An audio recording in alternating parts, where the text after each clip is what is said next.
Hello बच्चों। तो बढ़ते हैं अपने अगले टॉपिक की ओर, जो कि आधारित है डैम्प्ड एंड फोर्स ऑसिलेशंस पर। साथ ही साथ हम उन सिस्टम्स के बारे में भी पढ़ेंगे जो सिंपल हार्मोनिक मोशन परफॉर्म करते हैं। तो बच्चों स्टार्ट करते हैं अपना पहला कंसेप्ट वीडियो, जो कि आधारित है ऑसिलेशंस ड्यू टू स्प्रिंग, इस कंसेप्ट पर। ऑसिलेशंस ड्यू टू स्प्रिंग, जाहिर सी बात है बच्चों, जो टॉपिक का नाम है उसमें एक स्प्रिंग जरूर इन्वॉल्व होगी। स्क्रीन पर आप देख सकते हैं यह एक सिस्टम है जिसमें एक स्प्रिंग को हमने एक ब्लॉक से कनेक्ट कर रखा है। A block is attached to a spring fixed at one end, और यह जिस सरफेस में मूव कर रहा है, ऑसिलेट कर रहा है, वो एक फ्रिक्शनलेस सरफेस है। That means block slides on a frictionless surface. तो बच्चों किन परिस्थितियों में ये स्प्रिंग या ये spring block system oscillations perform करेंगे? So block once stretched shows continuous motion about the mean position। अर्थात ये जो ब्लॉक स्प्रिंग की नेचुरल लेंथ से कनेक्टेड है, अगर आप इसको स्ट्रेच कर दें या कंप्रेस कर दें तो यहाँ से ऑसिलेशन स्टार्ट हो जाएगा। And the block will show continuous motion about mean position, यानी लगातार मीन पोजीशन के राइट और लेफ्ट में आपका ब्लॉक मूव करता रहेगा, ये ऑसिलेशन शो करने लगेगा।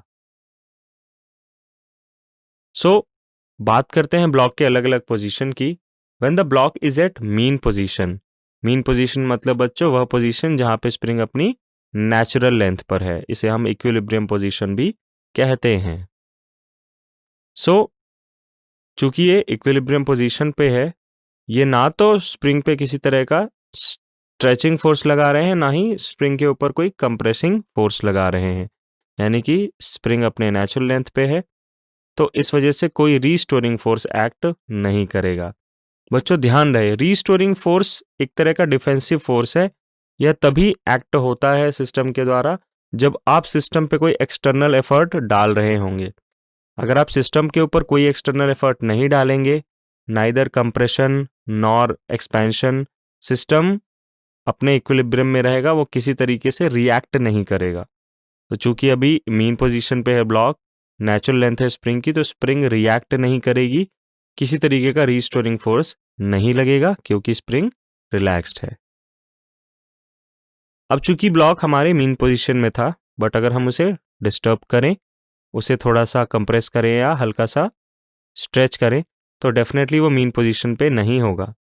तो बात करते हैं अपने ब्लॉक की और सिस्टम में एक्ट होने वाले फोर्सेस की जब आपका ब्लॉक मीन पोजीशन पे नहीं है। तो कुछ इस तरीके की सिचुएशन होगी। लेट अस से हमने ब्लॉक को कंप्रेस कर दिया है towards left of equilibrium position और मीन पोजीशन। देखते हैं यहाँ पे क्या सिचुएशन होगी।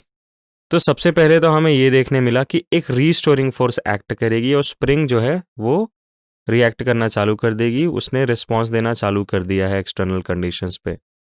तो चूंकि हमने लेफ्टवर्ड्स कंप्रेस किया है स्प्रिंग को, तो स्प्रिंग रिएक्ट करेगी, it will try to gain its natural length, और इसी प्रयास में वो रीस्टोरिंग फोर्स लगाएगी which will act towards right direction, और ये रिस्टोरिंग फोर्स वापस से स्प्रिंग को एक्सपैंड कर देगा।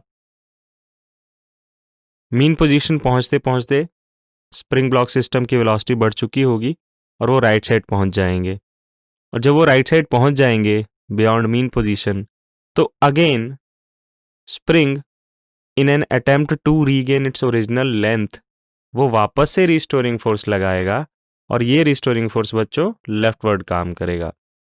यानी कि अगर आप दोनों ही केसेस में देखें तो रिस्टोरिंग फोर्स का एक ही मकसद है, उसका एक ही ऑब्जेक्टिव है, to bring the block back into mean position, यानी मीन पोजीशन में ब्लॉक को वापस लाना।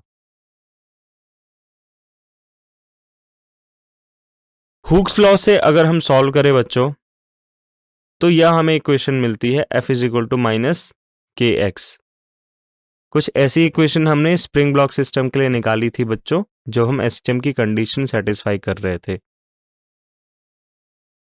Here K is the spring constant, we all know that, हमने ये पहले भी सॉल्व कर रखा है।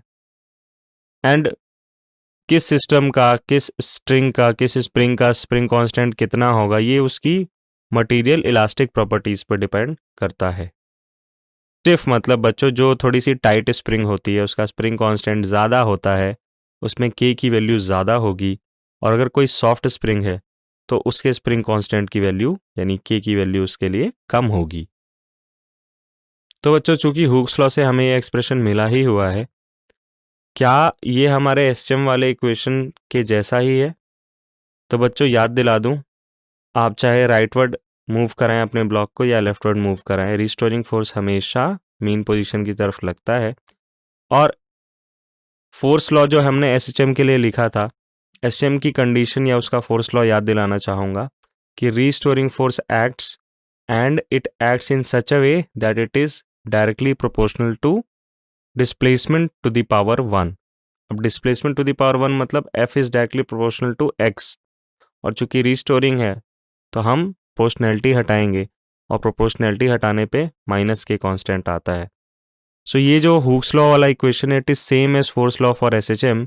सो we can say that this system spring block system exhibits SHM. और अगर ऐसा है तो इसकी ऑसिलेशन की angular frequency will be given by this formula, omega is equal to square root of k by m, where m is the mass of block assuming spring is massless and k is the spring constant of spring। अब बच्चों time period और angular frequency का relationship आप सभी को मालूम ही है, capital T is equal to 2 pi upon omega. Solve करने पे you can write down capital T is equal to 2 pi square root of m by k।